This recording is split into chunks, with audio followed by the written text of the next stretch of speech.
오늘 저희들은 성찬 예식을 가집니다. 성찬. 왜 우리는 성찬을 행해야 할까요? 마치 당연한 것을 물어보듯이 예수님께서 성찬을 친히 제정하시고 또 그 성찬을 집행하라고 우리에게 명령하셨기 때문입니다. 그래서 우리는 주님의 명령을 따라서 이렇게 성찬을 시행하고 있는 것입니다. 그리고 이 성찬의 의미는 무엇일까요? 우리가 모여서 함께 성찬을 집행할 때 우리 안에 예수 그리스도에 대한 믿음이 굳건하게 되어지는 그런 은혜를 누리게 되어집니다. 이 성찬에는 예수 그리스도 외에는 드러나는 것이 없습니다. 그분을 집중하게 될 때에, 그분을 바르게 바라보게 될 때에 그분에 대한 믿음을 점검하고 그 믿음이 더욱더 굳게 세워지는 은혜의 방편으로 성찬이 우리에게 주어져 있습니다. 또 하나는 이 세상 가운데에 성찬을 행하는 곳이 교회 외에 또 다른 곳이 있을까요? 참된 교회의 표주 중에 하나가 거룩한 성례의 시행입니다. 즉 하나님의 몸된 교회는 주님의 죽으심을 기념하는 성찬을 통해서 그 복음을 간직하고 그리고 세상 가운데에 주님의 죽으심을 선포하는 사명을 감당하고 있는 것입니다. 우리가 이곳에 모여서 주님의 죽으심을 기념하는 성찬을 하지만 우주적으로 볼 때에 이것은 이 어두운 세상 가운데에 하나님이 계획하시고 하나님이 준비하신 복된 소식, 하나님의 영광이 드러나는 예수 그리스도, 그분을 이 세상 가운데 선포하는 복된 시간이 되는 것입니다. 우리는 보통 성례에는 두 가지가 있습니다. 무엇일까요? 하나는 성찬일 테고 또 하나는 세례입니다. 그런데 세례와 성찬은 차이점이 있습니다. 어떤 차이가 있습니까? 세례는 한 번, 평생에 한 번 받고 성찬은 자주 시행하라고 말씀하고 있습니다. 왜 그럴까요? 세례와 성찬은 동일하게 하나님의 은혜의 방편을 드러내는 것이지만 세례는 우리의 거듭남, 영적인 출생에 관련되어져 있는 것이고 성찬은 우리가 거듭난 생명이 자라나는 일에 관련이 되어져 있습니다. 그렇기 때문에 예수 그리스도로 말미암아 우리가 거듭났다라는 그 표시로서 세례를 받는 것은 단번에 이루어지는 일입니다. 또다시 내가 죄 씻음을 받고 또다시 내가 거듭나야 될 필요성이 있는 것은 아닙니다. 한 번 거듭남을 통해서 영원한 속죄가 이루어지기 때문입니다. 하지만 그 거듭난 생명은 어떠합니까? 계속해서 자라가야 될 필요성이 있습니다. 그래서 주님께서는 성찬을 통해서 우리에게 주신 생명이, 우리에게 주신 우리에게 주신 그 믿음이 점점점 분명해지고 자라가는 방편으로서 성찬을 시행할 것을 명령하신 것입니다. 그러므로 교회는 기회가 되는 대로 자주 성찬을 시행함으로 성도들이 영적인 생명이 자라나는 일에 그 사명을 감당해야 될 것입니다. 여러분들은 어떻게 믿음을 가졌습니까? 예수님에 대한 믿음을 어떻게 가지셨습니까? 예수님을 믿음으로. 근데 그 예수님을 어떻게 아시게 되셨습니까? 꿈을 통해서? 환상을 통해서? 말씀을 통해서. 예수 그리스도를 계시하시는 말씀을 통해서 우리는 예수님을 알게 되어지고 성령으로 말미암아 그 말씀에 계시된 예수 그리스도를 믿게 되어진 것입니다. 동일하게 성찬을 통해서 그 믿음을 강하게 세워가시고 그리스도의 말씀으로 시작된 믿음을 성찬을 통해서 우리를 분명하게 세워가시는 것입니다. 단지 성찬에만 참여하면 은혜를 받을 수가 있는 것일까요? 아무 생각 없이, 아무런 준비 없이 그냥 성찬에 참여하기만 한다면 은혜를 받을 수 있는 것일까요? 그렇지는 않습니다. 성찬의 은혜의 방편이지만 우리가 기계적으로, 형식적으로 아무 준비 없이 합당하지 않은 채로 성찬을 받을 때 우리는 은혜를 보장할 수는 없습니다. 성찬에 참여할 때에 바른 마음으로, 준비된 마음으로, 갈급한 심령으로 참여하게 될 때에 우리는 이 시간이 우리에게 은혜의 방편으로 역사하게 되는 것입니다. 루터는 성찬을 보고 이렇게 정의합니다. 보이는 말씀이다. 보이는 설교다. 이렇게 정의를 합니다. 왜 성찬을 그렇게 정의하는 것일까요? 이 성찬의 의미는 우리는 어떻게 알 수가 있습니까? 아무리 우리가 육신의 눈으로 쳐다보아도 이것은 떡과 잔일 뿐입니다. 하지만 말씀을 통해서 우리에게 전해주고 말씀을 통해서 우리에게 알게 하신 그 믿음의 눈으로 바라보게 될 때에 비로소 성찬의 참된 의미는 우리 눈앞에 펼쳐지게 되어지는 것입니다. 그래서 성찬에 참여할 때에 그냥 무작정 묵상만 해서는 안 됩니다. 그냥 무작정 저것이 무엇일까 그렇게 뚫어지게 쳐다만 보고 있어서는 안 됩니다. 우선 되어야 될 것은 말씀을 통해서 이 떡과 잔이 무엇을 의미하는지, 이것이 어떤 의미인지를 먼저 듣고 믿음으로 그것을 받아들이고 그 말씀을 통해서 성찬을 대하게 될 때에 성령께서 우리 안에 영적으로 유익되게 하시는 것입니다. 성찬을 바라보십시오. 무엇이 보이십니까? 무엇이 드러나고 있습니까? 비춰지고 있습니까? 우리가 성찬에 나올 때에 분명히 보아야 될 사실을 오늘 말씀을 통해서 한번 점검해 보려고 합니다. 주님의 성찬, 그 성찬은 먼저 성부 하나님의 주권적인 역사와 성부 하나님의 공의와 성부 하나님의 은혜를 비춰주고 있습니다. 누가 죄인들을 위해서 그의 아들 예수 그리스도로 말미암아 구원하시고자 계획을 세우셨습니까? 누가 하나님의 형벌과 진노와 대적하는 자들을 구원하기 위해서 그의 아들을 통해서 그들의 죄를 씻으리라고 계획하신 자가 누구입니까? 그 일을 결정하신 분이 누구이십니까? 바로 성부 하나님이십니다. 오늘 말씀을 한번 보십시오. 오늘 말씀해 보니까 주어가 누구입니까? 하나님이 이 일들을 계획하시고 하나님이 이 일을 작정하시고 하나님이 이 일을 이루시는 것입니다. 그러면 우리는 성찬을 통해서 볼 때에 예수 그리스도께서 나를 위해서 피 흘리시고 나를 위해서 살찌신 사실을 내가 믿음으로 말미암아 효력을 얻는 것이 아니라 그분의 주권적인 계획과 그분의 처음부터 가지셨던 그 결정에 따라서 우리에게 베풀어 준 것이며 그것을 성령으로 확신하게 될 때에 우리는 은혜 가운데에 세워지게 되는 것입니다. 이 성찬을 준비하시고 이 성찬을 이루시고 완성하신 분은 성부 하나님이십니다. 여러분 놀랍지 않습니까? 창세전에 영원 전부터 성부 하나님이 우리를 향하여 가지셨던 그 계획은 바로 용서였습니다. 영원 전부터 성부 하나님께서 우리를 향하여 품으신 그 마음은 속죄였고 하나님과 화목케 하는 그 일이었습니다. 내가 여전히 죄인의 길을 걷고 있었을 때에도 내가 여전히 하나님을 대적하고 있었을 그때에도 하나님은 처음부터 우리를 향해서 용서할 것이다. 속죄할 것이다. 나와 함께 가게 할 것이다. 그런 뜻을 세우시고 예수 그리스도를 보내어 주신 것입니다. 또한 이 성찬은 하나님의 공의가 드러나는 곳입니다. 성찬이 나타내는 것이 무엇입니까? 예수님의 십자가에서 죽으심입니다. 예수님이 십자가에서 죽으신 이유가 무엇일까요? 그것은 바로 하나님의 공의, 하나님의 심판을 받는 자리였습니다. 죄 없으신 예수님께서 우리의 죄를 담당하시고 하나님의 심판 앞에 서신 것입니다.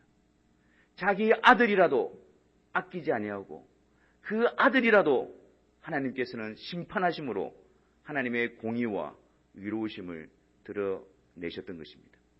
또한 그 아들을 통해서 이루신 그 놀라운 의를 우리에게 그저 은혜로 베풀어 주셨습니다.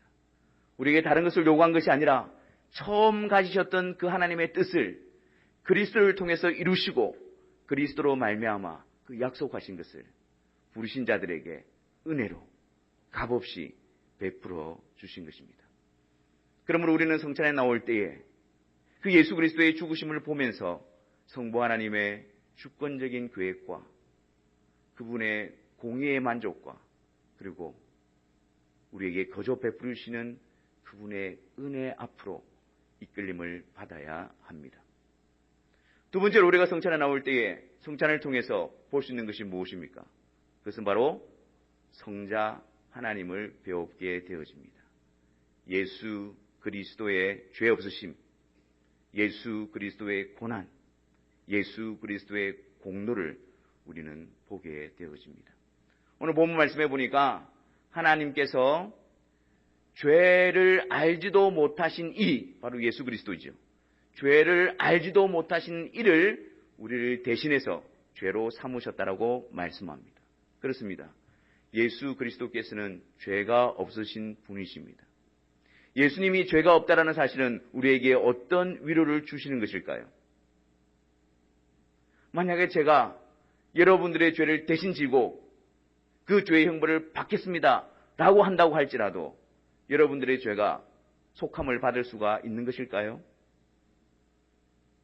제가 아무리 그런 마음을 가지고 그런 뜨거운 마음을 가지고 그렇게 한다 할지라도 저는 그럴 자격이 없습니다. 저는 여러분들과 동일한 죄인이기 때문에 여러분들의 죄를 대속할 수 있는 자격이나 조건이 없습니다. 하지만 우리 주님은 다릅니다.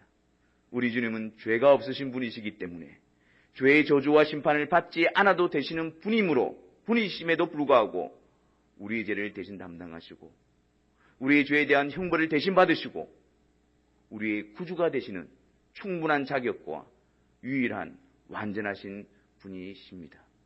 그래서 성찬에서 예수님의 살찌시고 피 흘리심을 통해서 볼 때에 주님이 진정한 저의 구주이십니다 라고 우리는 확신을 가질 수가 있는 것입니다. 또한 주님의 고난받으신 이유가 무엇입니까? 주님의 고난을 통해서 우리에게 보여주는 말씀이 무엇입니까? 십자가에서 주님께서 모든 진노와 심판을 받으시면서 이렇게 말씀하십니다. 다 이루셨다. 다 이루었다. 주님 그렇게 말씀하십니다. 그 의미가 무엇일까요? 하나님께서 처음부터 구원하시기로 작정하신 그들의 죄악을, 그들의 죄에 대한 하나님의 공의를 예수님께서 다 만족시키셨다라는 의미입니다. 부르신 그들에게 있어서 더 이상 종죄받을 죄악과 심판받을 근거를 도무지 남겨두지 않으셨다라는 사실입니다. 예수님이 완전히 그 죄에 대한 심판을 받으시고 하나님의 공의를 만족시키셨다고 말씀합니다. 그러므로 우리는 십자가를 상징하는 성찬에 나올 때에 주님의 그 고난에 동정하거나 얼마나 아프실까 그런 감정이입이 아니고 이 고난을 통해서 나의 모든 죄가 하나님의 공의에 만족해 되어졌다는 사실을 우리는 볼 수 있어야 합니다. 그리고 여러분, 하나님의 은혜가 우리에게 어떻게 이루어졌습니까? 그것은 거룩하신 하나님께서 죄인된 우리들에게 은혜를 베풀어 주시기 위한 오직 예수 그리스도의 공로로 말미암아 우리에게 그 놀라운 은혜가 베풀어지게 된 것입니다.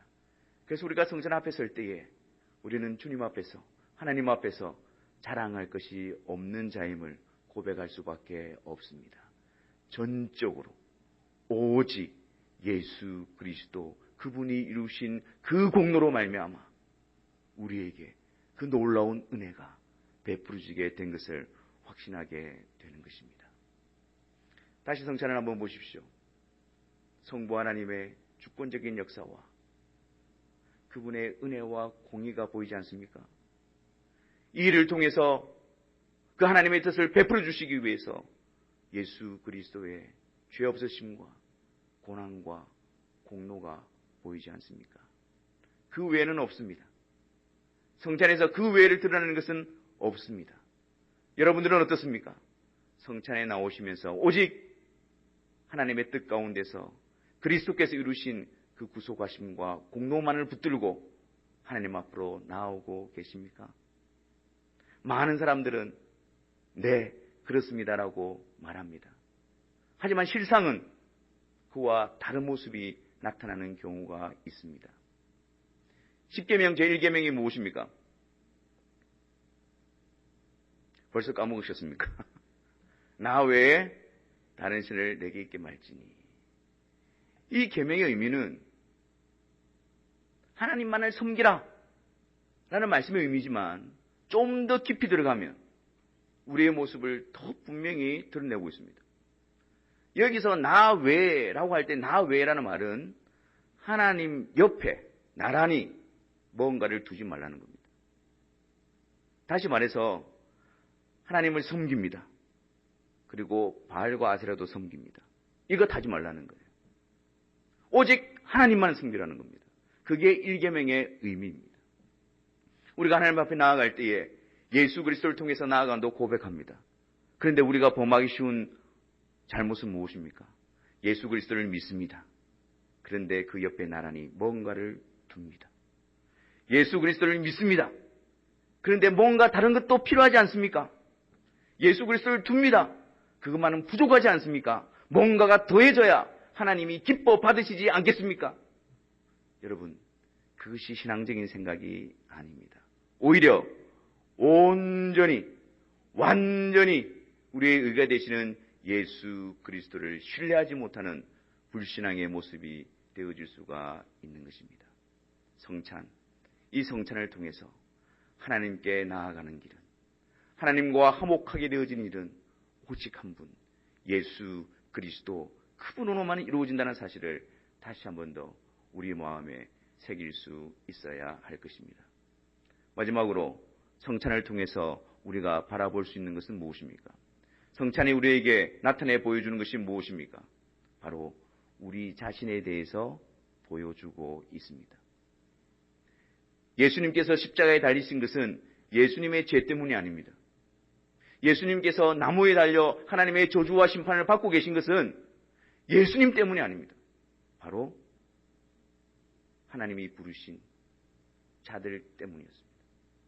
예수님께서 십자가에 달려 계신 것은, 십자가에서 저주를 받으신 것은 저와 여러분들의 죄를 대신해서 받고 계신 자리입니다. 그러므로 우리는 그 예수님의 십자가를 바라보면서 바로 우리가 저 자리에 있어야 할 죄인이라는 사실을 깊이 깨달을 수 있어야 합니다. 우리가 저렇게 처참하게 하나님으로부터 버림을 당하고 진노를 받고 저주를 받아야 할 만큼 그러한 죄인이라는 사실을 우리는 깊이 고백할 수 있어야 합니다.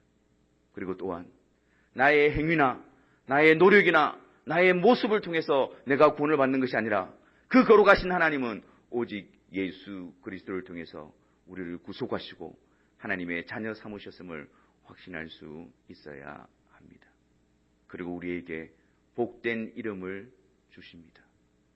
그 안에서 하나님의 의가 되게 하셨으니 그리스도 예수 안에서 결코 정죄함이 없게 하시고 그리스도 예수 안에서 우리를 의롭게 하시고 그리스도 예수 안에서 하나님의 의, 그 거룩하신 하나님 앞에 완전한 자로 우리를 인정해 주신다라고 말씀하고 있습니다. 우리 때문이 아니라 우리의 모든 것들을 온전히 담당하신 예수 그리스도의 완전하심 때문에 그 거룩하시고 완전하신 하나님이 우리를 의롭게 여겨 주시는 것입니다. 그리스도를 통해서 우리를 볼 때 마치 하나님은 우리가 단 한 번의 죄도 짓지 않은 것처럼 그렇게 우리를 여겨 주십니다. 그리스도를 통해서 하나님은 우리를 바라보실 때에 단 한 번의 불순종을 하지 않은 것처럼 완전히 순종한 자로 우리를 여겨 주십니다.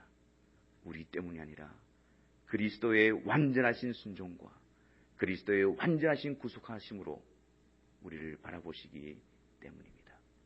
사랑하는 성도 여러분, 오늘 우리는 다 함께 주님의 성찬 앞으로 부름을 받게 될 것이고 나아오게 될 것입니다. 이 자리에서 그냥 의식적으로 우리가 참여하는 자리가 아니라 정말 성령께서 말씀을 통해서 이 성찬의 의미를 우리로 하여금 깨우쳐 주시고 그리고 이 성찬, 예수 그리스도의 십자가를 통해서 이루신, 가지신, 행하실 그 성부 하나님의 놀라운 역사와 성자 하나님의 이루신 일을 성령 하나님으로 말미암아 보게 되어지며 그분께 감사와 영광을 올려드리는 복된 성찬 예식의 시간이 되시기를 주님의 이름으로